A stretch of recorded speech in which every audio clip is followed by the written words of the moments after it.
Oke? Dan kalau abangnya notice, my point di sana itu bukan tentang saya membandingkan negara Indonesia dengan negara-negara lain, tapi ingin mengatakan kepada orang-orang yang membandingkan negara Indonesia dengan negara-negara lain sebelum saya membuat VT itu.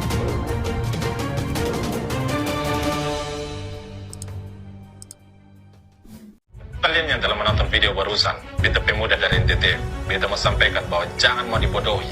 Karena data Week Center yang disampaikan oleh beliau mengenai gaji rata-rata di Malaysia dan Vietnam itu omong kosong. Itu statement video yang stitch video saya. Negara-negara di Asia, satu di Malaysia, sekarang harga BBM 6.000, di Vietnam 16.000, di Singapura 29.000. Nah, itu ternyata lebih tinggi daripada Indonesia. Tunggu dulu, gajinya di sana berapa dulu? Menurut Week Center, rata-rata gaji di sana itu $4.000. Seharusnya dari sini udah kelihatan siapa yang mau mencoba membodohi sama yang ngawur itu siapa. Karena jelas saya tidak membahas terkait gaji di Vietnam dengan Malaysia sama sekali. Gaji yang saya bahas sebesar 68 juta itu adalah gaji di Singapura. Padahal udah jelas banget di videonya. Kenapa saya membahas terkait gaji di Singapura? Karena BBM di sana lebih tinggi harganya daripada di Indonesia. Dan VT itu ditunjukkan untuk orang-orang yang mengatakan bahwa kenapa harus ngeluh BBM naik, bersyukur BBM di Indonesia itu telat naiknya, di negara-negara lain malah lebih mahal daripada di Indonesia. Jadi saya fokus kepada negara-negara yang tinggi harga BBM-nya daripada di Indonesia. Got it?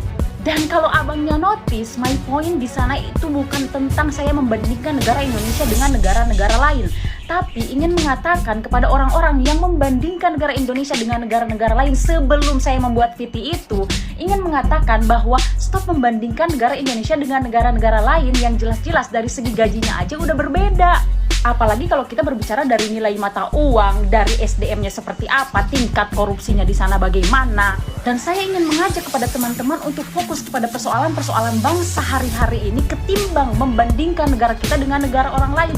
Itu yang ingin saya sampaikan. Statement itu dibuktikan di awal narasi VT itu. Makanya kalau mau mendengarkan VT orang itu pelan-pelan, biar paham maksudnya apa.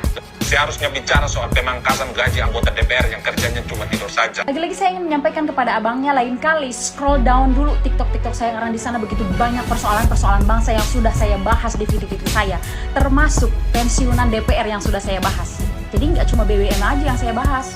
Yang kami di NTT Mas Indonesia, UMR kami ini di bawah Jakarta, tapi harga BBM di Saburai Jua. Sudah tahu kondisinya seperti itu di daerah abang sendiri, kok malah mendukung kenaikan BBM? Udah pasti tahu dong kalau di NTT stunting itu mencapai 20,9% tahun lalu, dan tahun ini bulan Maret mencapai kenaikan 1,1%.